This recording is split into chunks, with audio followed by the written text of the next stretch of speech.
అబ్బా విక్రమన్న ఇప్పుడే ఛాన్స్ నీకు ఏ లేవే అరే తమ్మి అన్న ఇక మనం ఇంటికి వచ్చినాం వచ్చినాం అరే నీ పిల్ల దగ్గర నువ్వే పో నా ఇంటికి నేనే పోతాను నువ్వే పోరా గట్ట మొదలు లెక్కన నేను పోయి ఆ వదిన చెప్తా నువ్వు పోయిన మరదలు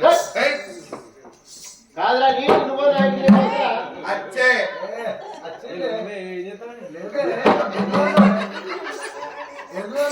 ఆయన ఒక్కసారి మీద పడాలనుకో కారు లాగొట్టు 20 రూపాయలు లాగొట్టు కప్పలు అడిగారు అమ్మ